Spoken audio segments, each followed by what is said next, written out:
Eu queria, antes de falar propriamente do Salmo primeiro, explicar para vocês o que é o livro de Salmos. O livro de Salmos tem dois títulos importantes. Um é Sefer Tehillim. Diga Sefer Tehillim. Sefer é livro. Vocês já ouviram falar do Hillel? Hillel é louvor. Hillim é o plural de louvor. Então, louvores. Livro de louvores. Um outro título também para o livro de Salmos é Tefilot, que significa orações. Portanto, o livro de Salmos era usado e foi compilado com diversos autores de diferentes épocas para que fosse um hino. Quantos aqui se lembram do cantor cristão? Você é do tempo do cantor cristão? Vamos cantar um hino 512. O livro de Salmos era assim. A congregação se reunia e cantava aqueles poemas tão lindos de exaltação a Deus. Mas o livro de Salmos também é um livro de orações, porque os salmistas, eles abrem o coração, revelam a sua alma, e quando fazem isso, eles falam conosco, porque sempre nós vamos nos encaixar em alguma das suas aplicações e das suas orações. Amém? Então, o livro de Salmos é um livro onde você aprende a adorar a Deus, porque Ele merece toda a glória, mas também um livro onde a gente é estimulado à oração. Por isso, faça esse voto 112.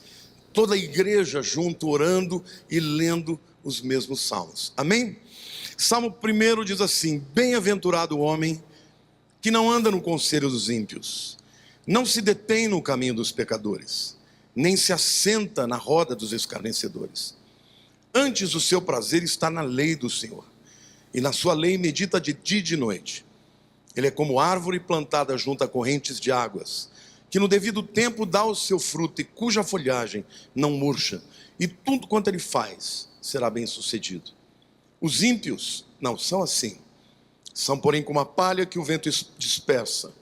Por isso os perversos não prevalecerão no juízo, nem os pecadores na congregação dos justos. Pois o Senhor conhece o caminho dos justos, mas o caminho dos ímpios perecerá. A poesia hebraica, ela tinha um instrumento muito poderoso de ensinar. Era apresentar contradições. E aqui a gente vê claramente dois caminhos diferentes. Dois tipos de pessoas diferentes. O justo e o ímpio. O caminho da justiça, da verdade e o caminho que leva à morte. E a gente então percebe claramente que ao apresentar não só as características, como também os resultados destes dois caminhos, o que Deus está querendo nos levar é uma decisão de escolher o caminho certo. Então, hoje eu vou apresentar para vocês somente o homem justo, a quem o próprio salmista chama de bem-aventurado. Esse salmo, ele é entendido por muitos dos estudiosos, um salmo de Salomão. E eles entendem isso porque ele está dentro da mesma característica poética que Salomão escreve no livro de Provérbios. Então, este homem aqui, Salomão, que escreve sobre isto, faz algumas reflexões de observações que ele tem da vida e inspirado por Deus a respeito do homem bem-aventurado. O homem bem-aventurado, em primeiro lugar, é descrito através de algumas negações. O que ele não faz. E o texto começa dizendo: bem-aventurado o homem que não anda no conselho dos ímpios. Antes de mais nada, eu quero dizer que a palavra bem-aventurado, diga bem-aventurado. No hebraico é Esher, que vem da raiz Asher. Asher é rico. Ashir é feliz.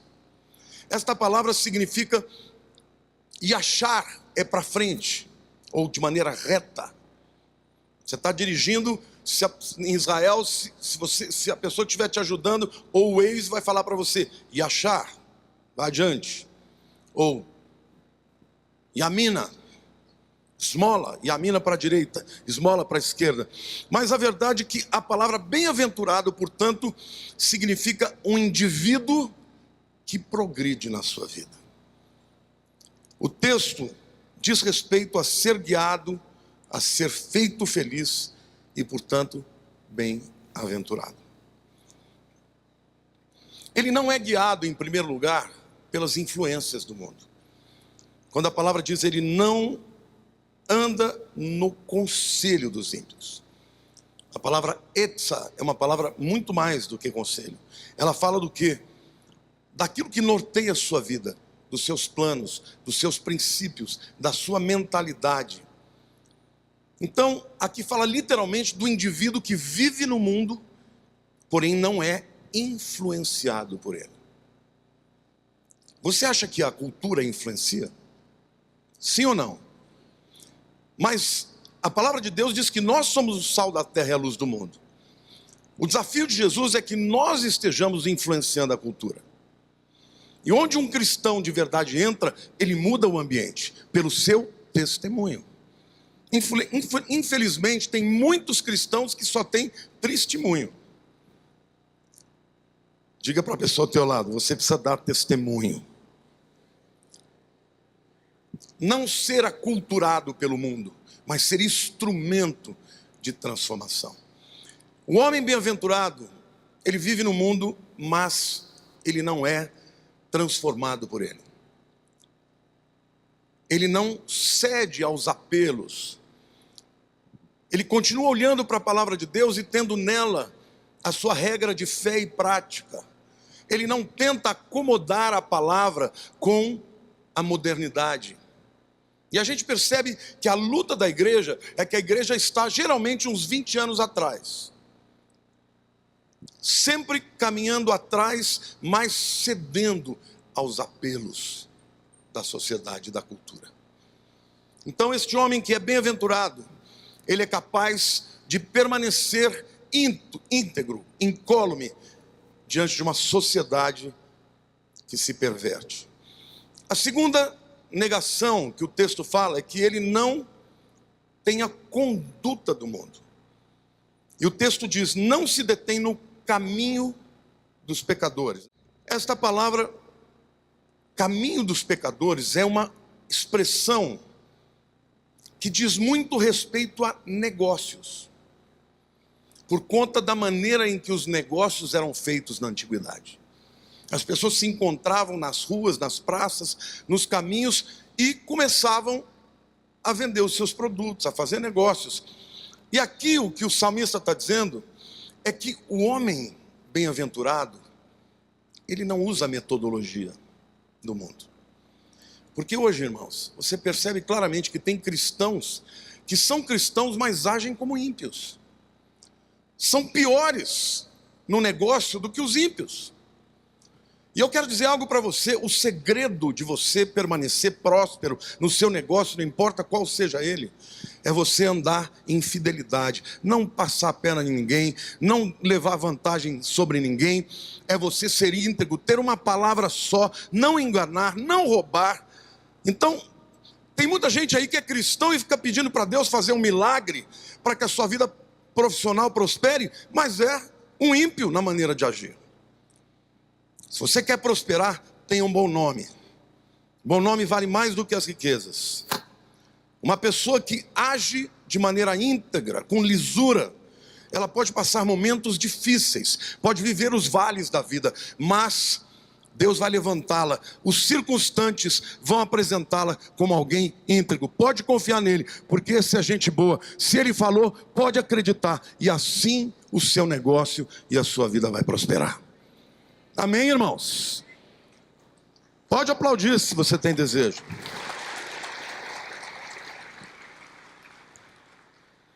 Portanto, se deter no caminho dos pecadores, fala tanto do modus vivendi, vivendi, que é a maneira como você vive, mas do modus operandi também, que é a maneira em que você age, opera e trabalha.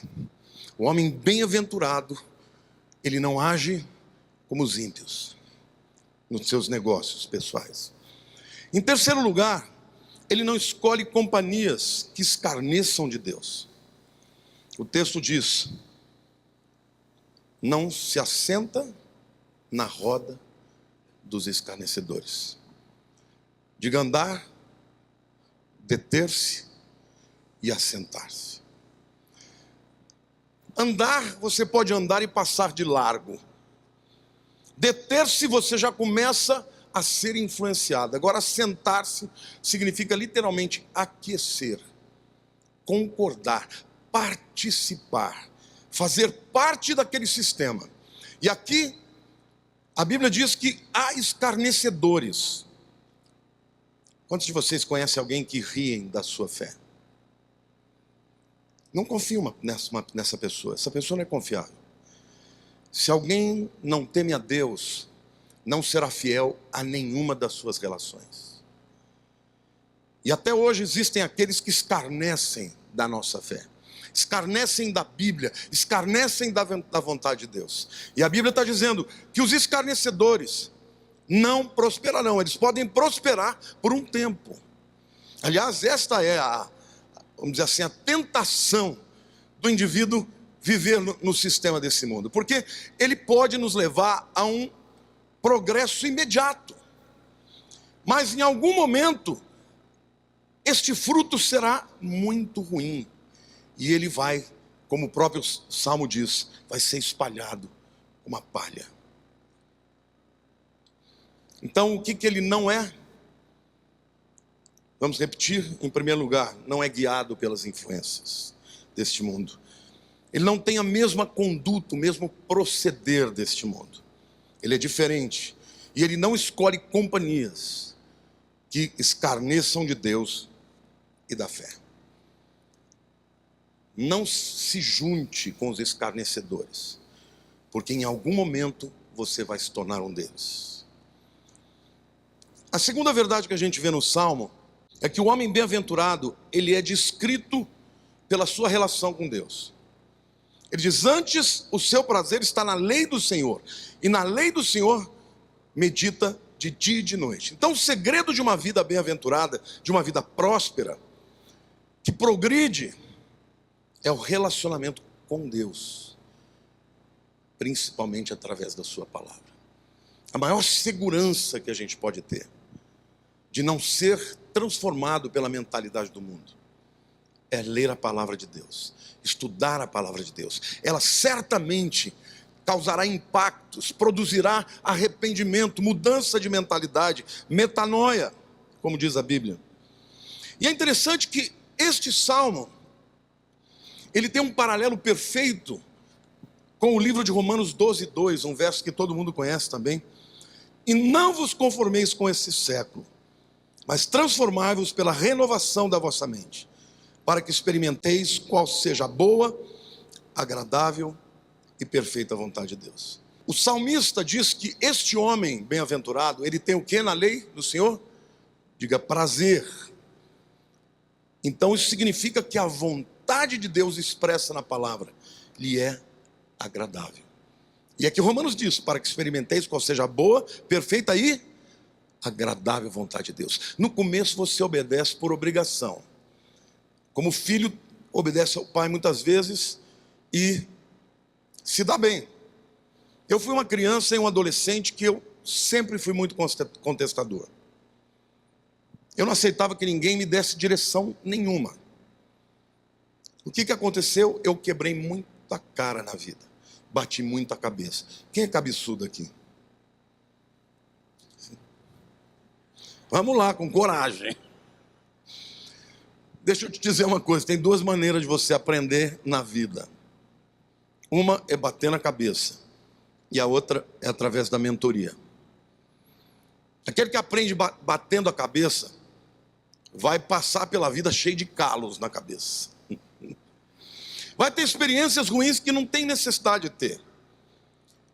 E a mentoria te mostra o caminho da vida sem que você tenha que passar pelas circunstâncias adversas que o indivíduo que vive sem Deus ou vive desobedientemente experimenta. Então, o prazer na lei de Deus, que está descrito no Salmo, ele é reiterado também por Paulo na carta aos Romanos, quando ele diz que quando você é transformado e tem uma mente renovada, transformado pela palavra de Deus, você vai experimentar que a palavra de Deus é agradável. O Salmo também diz que ele medita na lei do Senhor de dia e de noite. E o paralelo a este texto, esta afirmação em Romanos, é que ele é transformado pela renovação da sua mente. Quantos aqui faziam coisas antes da vida cristã que não fazem mais? Vocês creem que a palavra produziu mudança de pensamento?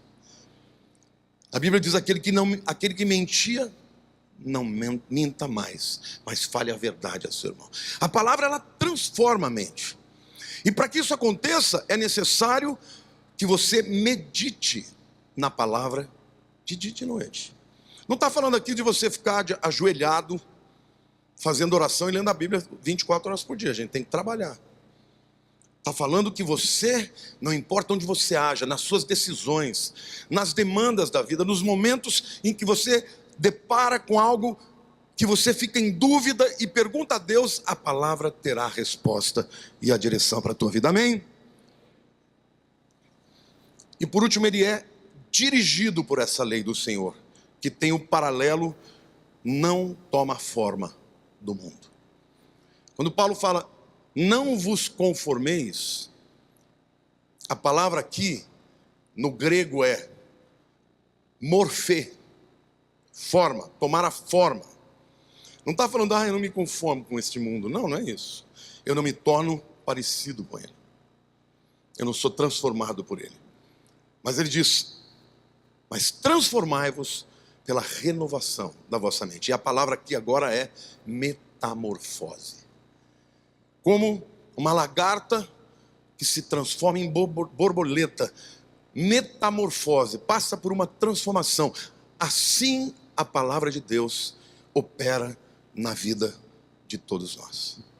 Então, quando nós somos transformados por essa palavra, a Bíblia nos garante que a nossa história será bem-aventurada. Diga para a pessoa do teu lado, se você andar na vontade de Deus, a tua história vai ser vista como uma história de felicidade, sucesso, progresso, prosperidade. Amém?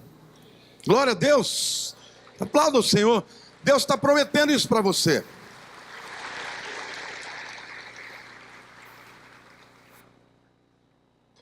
E o texto, então, esse Salmo primeiro nos apresenta o homem bem-aventurado, em terceiro lugar.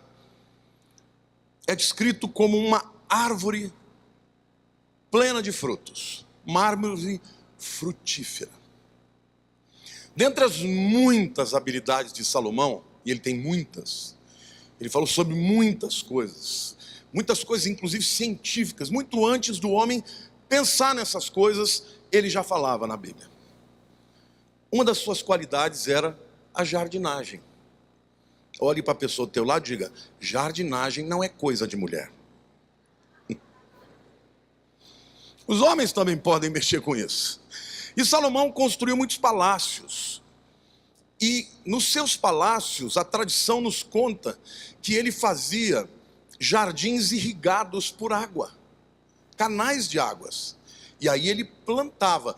E na literatura hebraica, a gente descobre que o Salomão gostava de plantar, além das muitas árvores frutíferas, mas a que ele mais gostava eram as laranjeiras. Você já viu um pé de laranjas completamente lotado? Eu sou de uma região, fui criado em Olímpia, no interior. Aquela região era tudo de laranja. Tinha até a estrada da laranja. Você olhava para os dois lados, aquele laranjal bonito. E quando chegava o tempo da colheita, aquelas laranjas pareciam que iam despencar, de tão carregada que estava a árvore, com aqueles frutos lindos e com folhas verdes que nunca murcham em tempo algum. Então é desta figura que Salomão está vendo. Ele está visitando o seu jardim, está admirando a beleza do momento da colheita, com aquelas frutas em pencas, com as folhas verdes, ele fala: que coisa linda. A vida de um homem justo parece com isso. Vou escrever a respeito disso.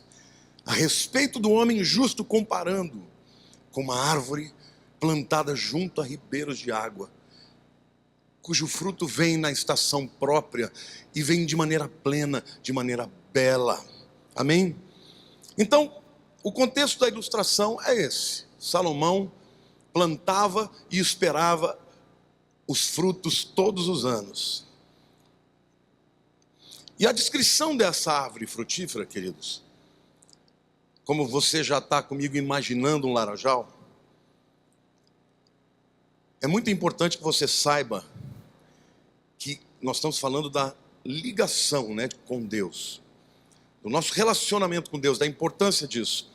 O segredo de uma árvore frutífera, portanto, é o relacionamento com Deus.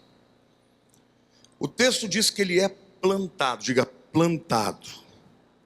A semente não caiu de maneira aleatória, não foi levada pelo vento, não foi levada por pássaros, ela foi plantada pelo agricultor, e ela foi plantada no lugar certo, que ele decidiu. E a palavra de Deus está dizendo que aquele homem que busca Deus e estuda a sua palavra e é transformado por ela, ele não será levado pelo vento. E claramente você percebe isso, porque ele diz: com o ímpio não é assim, ele é como a palha que o vento espalha. Olha para a pessoa do teu lado e diga assim: você não será como a palha que o vento espalha. Você será plantado por Deus, no lugar certo, no lugar onde você vai dar o seu fruto. E eu quero provar isso para vocês, porque em Tiago 1,18, a Bíblia diz assim: pois segundo o seu querer, aqui é Deus, o querer de Deus, diz é Deus quem quis. Diga, Deus quem quis. Ele nos gerou pela palavra da verdade, de novo a palavra, para que fôssemos como primícias de suas criaturas. Você sabe que esta palavra primícias está sempre ligada a frutos? O que a Bíblia está dizendo? Que Deus nos plantou no seu reino, pela palavra da verdade, para que a colheita viesse e nós fôssemos os primeiros frutos para Deus. A primícia era consagrada para Deus. O agricultor, quando o campo ia ficando preparado para a colheita, na época do trigo, ele fazia círculos em cima daquele trigo que ainda era verde. Os primeiros que começavam a amarelhar eram marcados, e no dia da festa de primícia ele levava para o templo, para o consumo dos sacerdotes. O resto ele podia negociar, podia trabalhar, podia vender e colher não só os frutos como os dividendos do seu trabalho. Deus está dizendo que você é dele, que você é primícia dele, que você é como um fruto abundante, suculento, doce, porque fui ele quem te plantou. Você não é fruto do acaso, meu querido. E eu volto a dizer, por isso que eu sou contra o aborto. Deus, ele dá a vida, e cada semente que foi plantada, foi Deus quem escolheu a vida que nasceria a partir daquela relação. Amém, igreja? Então diga assim: eu sou plantado por Deus. E se você foi plantado por Deus, não tem como não dar frutos. O propósito de Deus é que você dê frutos. Então a semente não escolheu o terreno, foi plantada por um propósito, com um objetivo. Deus tem um propósito para cada um de nós que aqui estamos. A segunda verdade que eu posso tirar aqui deste entendimento que fomos plantados num local: o agricultor ele tem que escolher direito a terra, o local, ele tem que preparar a terra. Mas aqui a gente aprende que o lugar da nossa frutificação tem territorialidade.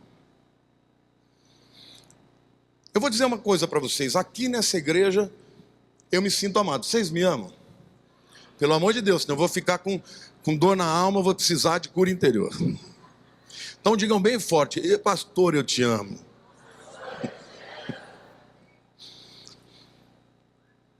percebo o carinho das pessoas nas redes sociais, aqui na igreja. Mas há lugares, queridos, que eu não sou ninguém para as pessoas. Então eu posso ser uma potência num lugar e usar a esquerda no outro lugar. Porque para você frutificar e prosperar, você tem que estar no lugar que Deus te plantou. Diga para a pessoa do teu lado: a sua prosperidade, a sua vitória, o seu progresso tem um território. Você precisa descobrir qual é o teu território, qual é a área da tua vida, o teu chamado.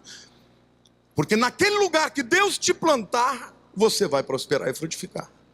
Agora, se você escolher, não, eu quero ir lá naquele lugar, não vai prosperar. Então, estar neste relacionamento com Deus, sendo transformado pela sua palavra, nos traz a garantia que Deus na nossa história vai trabalhar a nosso favor para o nosso progresso, e este progresso redundará em glória para o seu nome. Quando um cristão, pode aplaudir, se você sente isso, pode liberar. Quando um cristão começa a prosperar, a ter luz sobre a sua vida, ele começa a ser instrumento de admiração e de influência. E é isto que Salomão está dizendo. Você será como um fruto daquela laranjeira, que as pessoas vão passar e vão admirar, vão querer comer daquele fruto e serem abençoados por esse fruto. Então, a prosperidade certamente depende do plantio e da direção de Deus no lugar para o qual Ele nos destinou. Mas o texto diz também: junto a correntes de águas. Sem água não tem vida. Onde tem água, tem vida.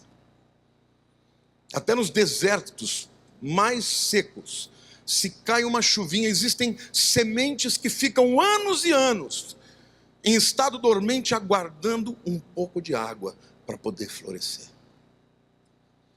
Você sabe quem é a água que vai dar vida para você? Diga: Jesus. Jesus diz: eu sou a água da vida. Ele é a fonte da vida.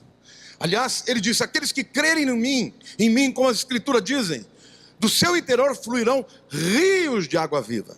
E no hebraico, água viva é simplesmente água corrente.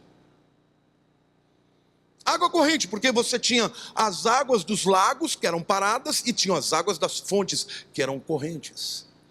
O que o Senhor está dizendo para você: se você estiver andando no seu caminho, andando na sua vontade, você será sempre plantado junto a um rio que corre com águas correntes, cujas margens são afetadas por aquela água, e vai poder dar muitos frutos. Glória a Deus. Diga assim em voz alta: preciso estar perto das correntes de água. Mas quais são as características dessa árvore frutífera? O texto diz que no devido tempo dá o seu fruto. Todo agricultor ele tem que lidar com a questão da paciência. Porque o fruto não virá antes do tempo. Ele virá na hora certa. Quantos aqui estão achando que a tua vida está demorando demais para frutificar? A gente é ansioso, né? Eu tenho que responder essa pergunta inúmeras vezes. Pastor, estou fazendo tudo direito, as coisas não estão acontecendo. E fica difícil às vezes, né? De longe, você não conhecer a vida do cara, não saber como é que ele procede, para você dar um conselho. Mas aí eu tento, o que você faz da vida e tal. Mas no fim eu sempre acabo dizendo: seja fiel a Deus, fique firme na sua vontade, que no devido tempo você vai frutificar. Amém? Quantos estão esperando essa colheita? E eu provo para vocês na palavra de Deus a respeito dessa verdade em Tiago 5,7, que diz assim: sede, pois, irmãos, pacientes. Olha para o teu irmão e diga: paciência, querido. Vai com calma. Ele diz: sede, pois, irmãos, pacientes até a vinda do Senhor. É interessante que a pergunta que eu mais respondo é: pastor, você acha que Jesus vem esse ano? Eu digo: adoraria.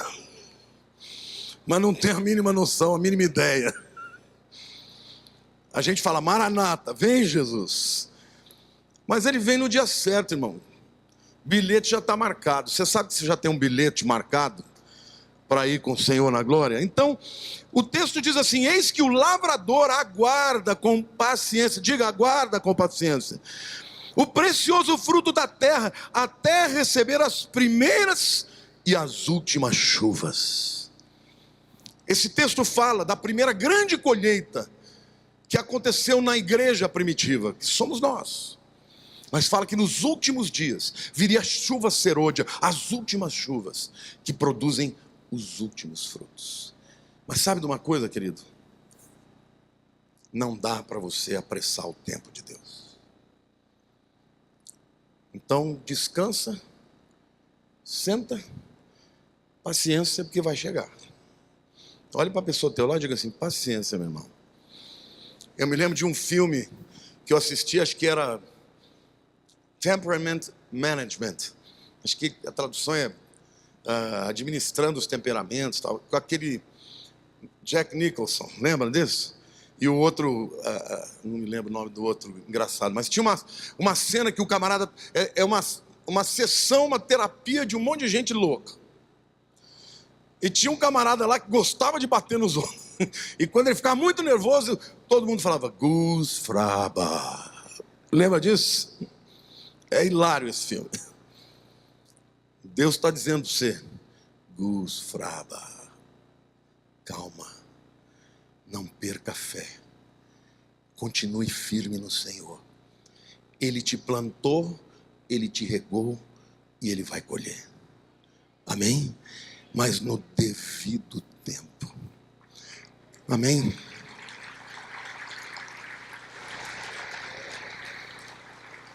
A fruta colhida antes do tempo é azeda, pega na boca. E a colhida depois do tempo é podre. Tem muita gente que é azedo ou é podre. Deus quer que você seja um fruto suculento. Amém? Como aquela laranjeira. Seus frutos, além de abundantes, eles são muito bons. Eu amo fruta. Quem é que gosta de fruta? Uma das coisas que eu mais gosto de chegar é numa banca de frutas, ver aquelas frutas todas bonitas, vermelhas, amarelas. Você gosta disso? Cortar um abacaxi. Eu tenho um irmão da igreja que eu nunca comi um abacaxi tão gostoso. Um dia ele me deu um abacaxi, ele falou: pastor, igual o meu não tem. Eu falei: é mesmo? Que abacaxi quando é bom. Mas quando não é ruim. Queridos, eu abri o abacaxi e comi o primeiro pedaço. Eu falei: Jesus de misericórdia, será que ele botou algum adoçante nesse negócio aqui? Eu comi o abacaxi inteiro. Já falei para o meu sogro, ele falou: pode mandar uma caixa. Deus quer que você seja assim. Que onde quer que você esteja, que você que é o fruto de um plantio extraordinário de Deus na sua vida, de um cuidado, de aguar, de regar, alimentar e fazer com que no devido tempo este fruto seja um fruto para o mundo. E que as pessoas possam olhar para a tua vida e dizer: meu Deus, eu gosto de estar na presença dessa pessoa. O que é que você tem? Você tem uma fé diferente, você impacta a minha vida. Quando eu estou perto de você, parece que as coisas vão embora. Querido, é isso que Deus quer fazer na tua vida, porque foi isso que Ele fez na vida de Jesus, foi isso que Ele fez na vida dos apóstolos e de todos que se convertiam. Amém, irmãos? Agora, se você é aquele crente que chega perto da pessoa, a pessoa vaza. É o crente urucubaca, chega e traz a nuvem. E os trovões. Deus quer que você seja uma fruta de grande qualidade. As pessoas vão olhar para você e vão ver caráter, vão ver amor, vão ver compromisso com Deus, vão ver generosidade, graça, misericórdia. As pessoas vão olhar para você e dizer: eu quero o que você tem. Eu quero muito o que você tem. Você é diferente. E esta colheita que Jesus está esperando, Ele está esperando até que todos que foram plantados no seu tempo sejam colhidos no tempo, até que ele, o lavrador, venha para fazer essa grande colheita. Amém? Diga assim: Deus me fez como uma árvore plantada junto a ribeiros de água, com muitos frutos, que vão ser colhidos por Jesus no dia da sua vinda.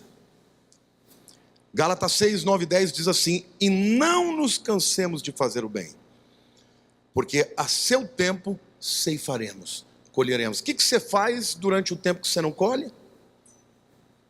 Faça o bem. Às vezes fazer o bem dá trabalho. É ou não é? É mais fácil dar um jeitinho. Vou dar um exemplo. Aqui no Brasil o povo gosta de furar fila. Sim ou não? O brasileiro nem liga. Um fura a fila do outro, vai furando. Agora faz isso nos Estados Unidos.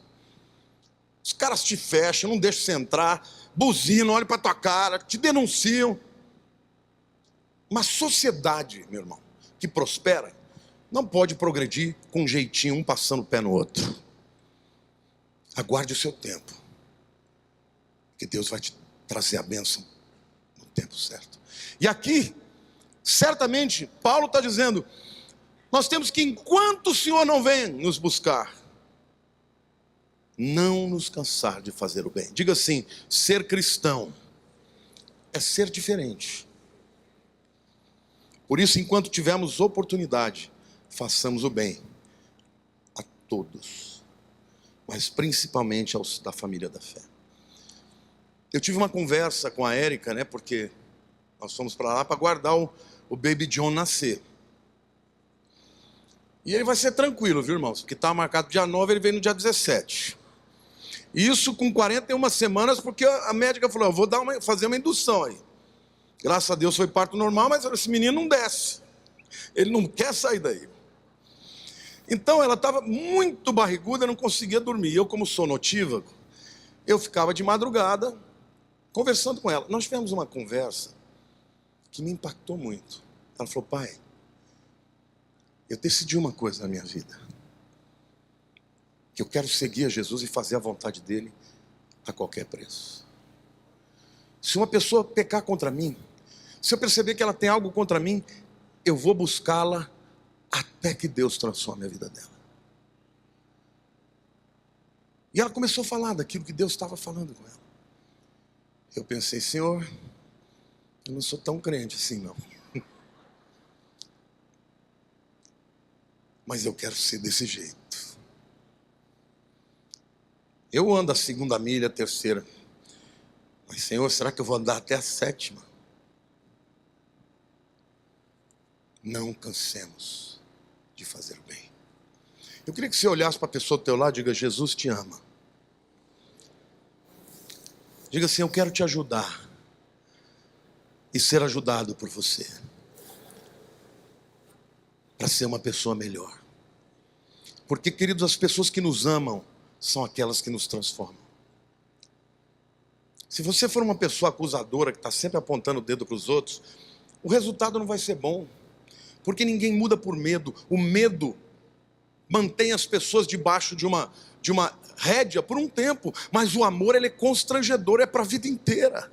Nós somos transformados pelas pessoas que nos amam. Então, quando uma pessoa que você sabe que te ama vem e te exorta, você aceita numa boa. Não é isso? Então, igreja, Deus nos chamou para impactar a sociedade. Ontem eu estava falando em Barretos, né? Eu preguei sobre o reino de Deus. E um dos elementos do reino de Deus, eu falei sobre a glória de Deus. E a palavra glória no hebraico é kavod. Kavod é peso em ouro. Por exemplo, se você, lá em Israel, eu estiver falando sobre mim mesmo, eu falo Ani kaved meod. O que significa? Eu sou muito pesado. Mas por quê? Porque a glória na vida de alguém impacta a sociedade. Vem aqui, Daniel, por favor. Daniel, ontem foi também o exemplo que eu dei, eu quero dar de novo aqui. Eu e o Daniel, no começo dessa igreja tínhamos o mesmo corpo. Ele usava minhas camisas, minhas calças, a gente podia trocar tudo. Ele continuou o mesmo, só branqueou um pouco. E eu engordei 50 quilos. Imagina que isso aqui é um caminho de cimento fresco. Passa lá.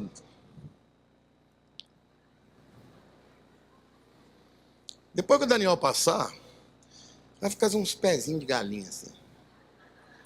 Mas a hora que eu passar, eu vou tolar o pé naquele negócio. Por quê? Obrigado, Dani. Porque eu sou pesado.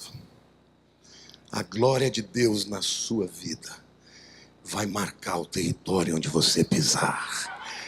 Deus quer fazer isso na tua vida.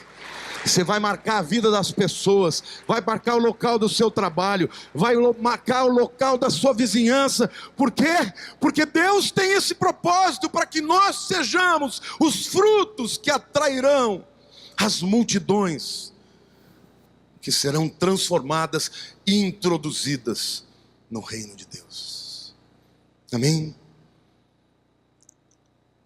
Estes frutos, ou esta árvore, tem uma grande vitalidade.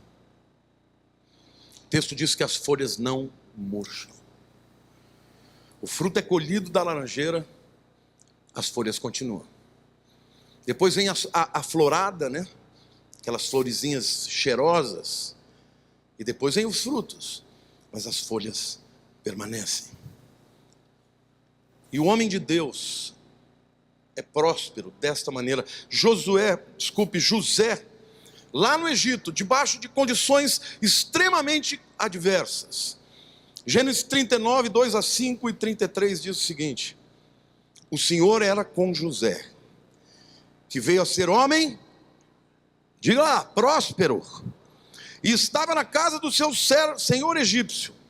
Vendo Potifar que o Senhor era com ele, e que tudo que ele fazia, o Senhor prosperava em suas mãos, logrou José mercê perante ele, a quem servia. E ele o pôs por mordomo de sua casa, e lhe passou às mãos tudo o que tinha. E desde que o fizera mordomo de sua casa, e sobre tudo que tinha, o Senhor abençoou a casa do egípcio. Por quê? Por amor a José. A bênção do Senhor estava sobre tudo o que tinha, tanto em casa como no campo. José chegou como escravo, foi fiel como escravo, porque tem muito trabalhador que quer prosperar, mas quando o chefe vai embora, começa a matar a hora.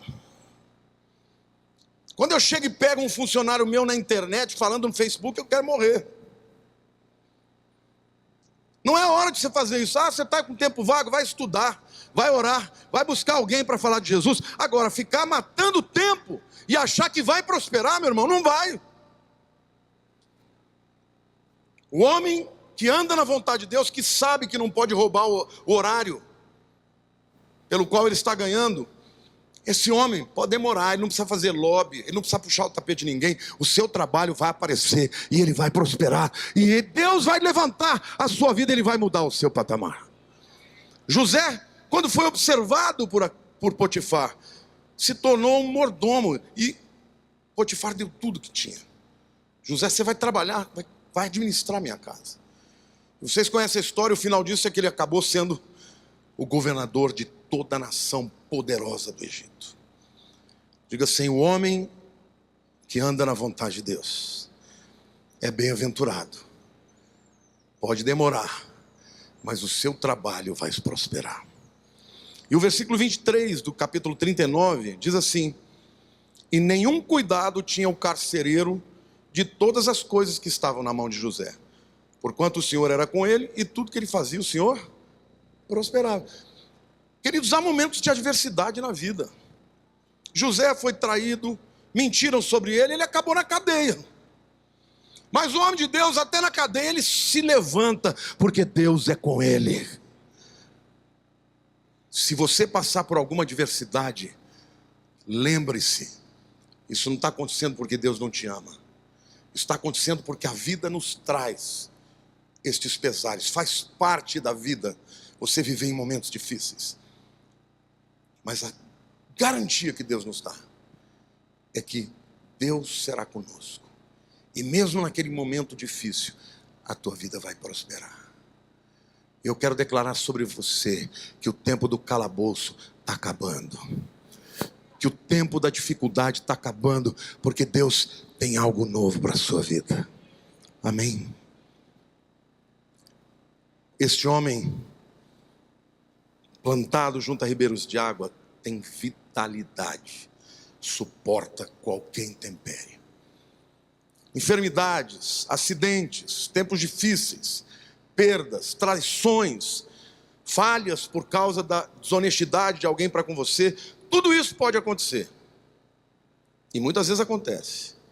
Mas quando você olha para a vida de alguém que anda com Deus, o choro pode durar a noite inteira, mas a alegria vem pelo amanhecer. Deus tem para a tua vida vitória. Ele é contigo, meu irmão. Diga para a pessoa do teu lado, Deus é contigo. O Salmo 37, versos 4 a 7 diz o seguinte: agrada-te do Senhor. Agrada-te de quê, irmãos? Do Senhor. E Ele satisfará os desejos do teu coração. Entrega o teu caminho ao Senhor, confia nele, e o mais Ele fará. Fará sobressair a tua justiça como a luz, e o teu direito como o sol ao meio-dia. Descansa no Senhor e espera nele. Não te irrites por causa do homem que prospera em seu caminho, por causa do que leva a cabo os seus maus desígnios. Porque às vezes a gente olha para a vida das pessoas que não são de Deus prosperando e fala: meu Deus, esse camarada é um cão, e ele está prosperando. Querido, prosperidade enganosa. A Bíblia diz: há caminhos que para o homem parecem direitos, mas que no final são caminhos de morte. Saiba que você não precisa olhar para a prosperidade do ímpio e ser tentado para ser como ele. Você tem a promessa de Deus, de que se você andar na sua palavra, na hora certa, Ele vai prosperar o teu caminho. Amém? Quantos aqui estão vivendo um momento difícil na sua vida? Seja fisicamente falando, enfermidade, seja na área financeira, na área profissional. Eu queria que você ficasse de pé, que eu quero olhar para você, meu querido.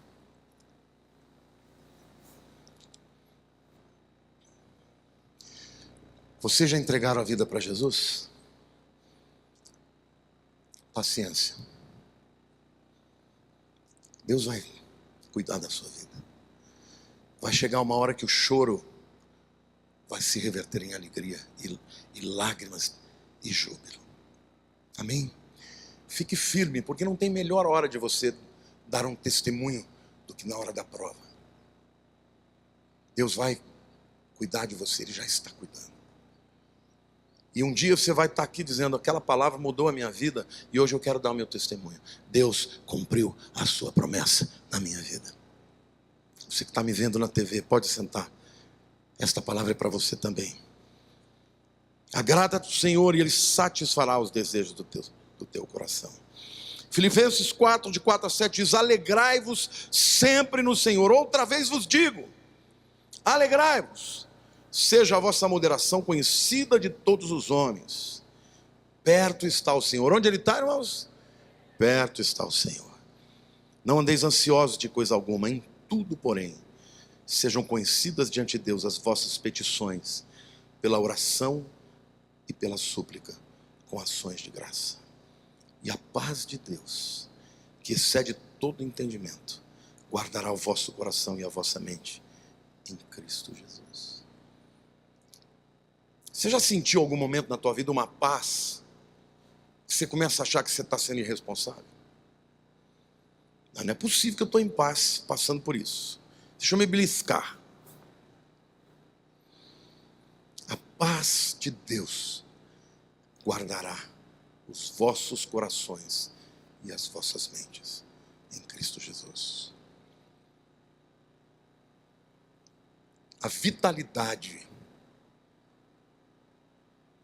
da folha de laranjeira garante que ela permaneça verde no tempo que não tem nem flores e nem frutos, no tempo que só tem flores e quando os frutos chegam. Deus quer que você seja sempre verde. Diga para a pessoa ao teu lado: uma boa hora para mudar de time. Desculpe, essa saiu agora. Perante de Deus, não estava aqui no script. Mas não pude perder a chance.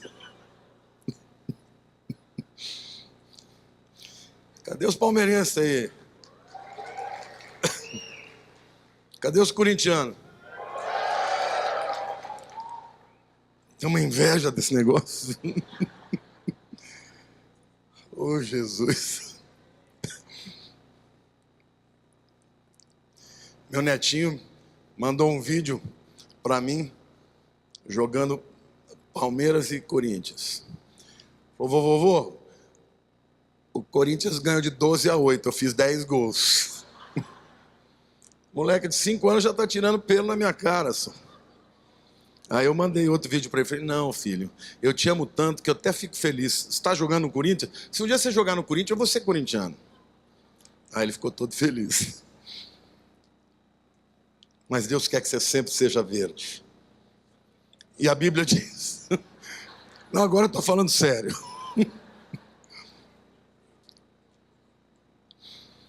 A palavra prosperidade, que hoje foi mal empregada por aqueles que são da teologia, do quê? Da teologia da prosperidade. Essa palavra prosperidade, diga assim, salar.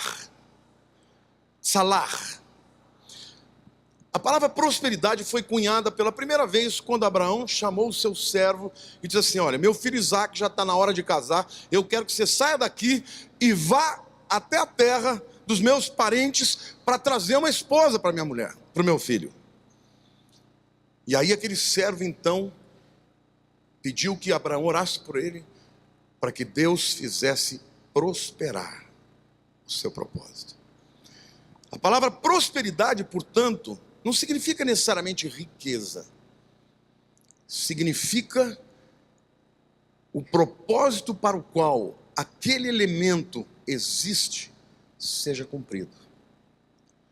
Então, quando ele volta com a mulher, encontrou a mulher para Isaac, ele prosperou. E eu quero te dizer, querido, lembra-se da questão da territorialidade. Você tem que descobrir qual é o seu chamado, qual é o seu propósito, e orar e perseverar em Deus para que na vida você cumpra o propósito para o qual você foi criado. Quando você prospera no propósito de Deus para a sua vida, você tem satisfação, alegria, não só de ter prosperado financeiramente, mas ter alcançado o propósito para o qual Deus te deu esta prosperidade. 3 João 1:2.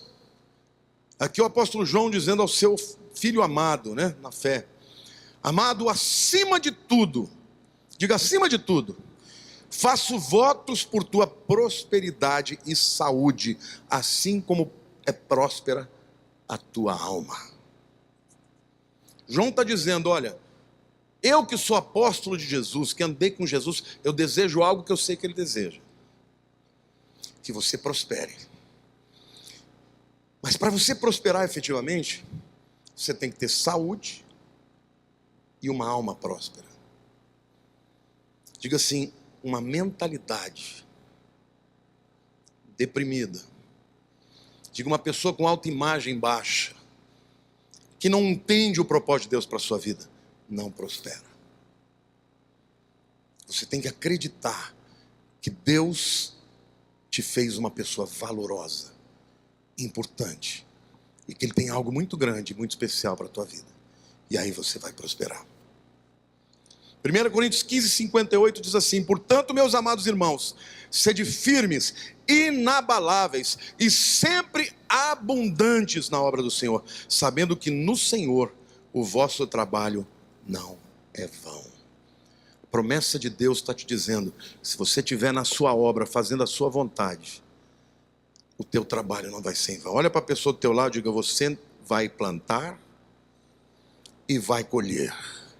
Diga: não vai ser colher vento não, e nem tempestade. Diga: serão frutos maravilhosos para a glória de Deus.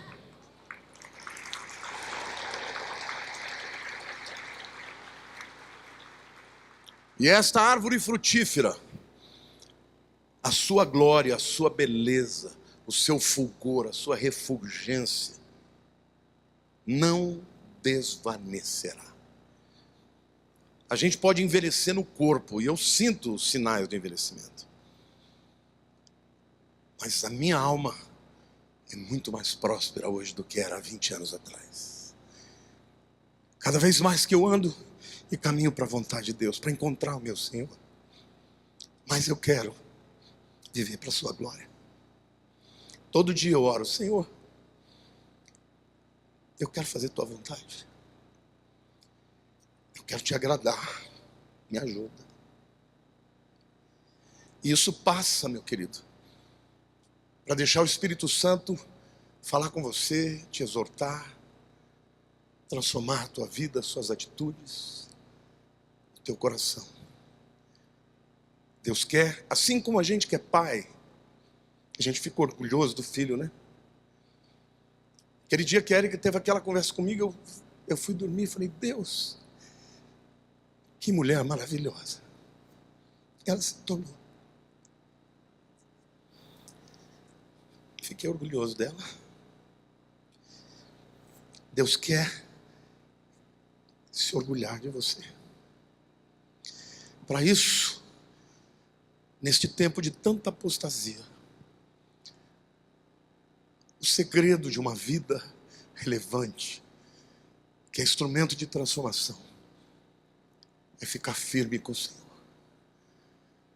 Onde Ele nos plantou, segundo o seu propósito, bebendo da água da vida, que é a sua palavra e o seu Filho. Deixando que o tempo e as circunstâncias de vazios, de ausência de frutos, não transformem o nosso proceder, mas que nós continuemos firmemente a andar segundo a vontade de Deus. Porque no seu devido tempo, nós teremos frutos preciosos. Amém? 1 Pedro 5,4 diz: ora, logo que o Supremo Pastor se manifestar, recebereis a imarcessível coroa de glória. Existem vidas, irmãos nossos, que passam pela sua história e vivem a sua vida os anos todos, crescendo no meio de guerras, de fome, de perseguição, de morte de pessoas que estão próximas. Como agora, os nossos irmãos que estão na Síria, no Irã. Cristãos que passam grande dificuldade. Mas eles estão prosperando no lugar onde o Senhor os plantou. E a promessa de Deus é que, ainda que nessa vida eles não colham nada, quando vier o Senhor, eles receberão uma coroa imarcessível de glória.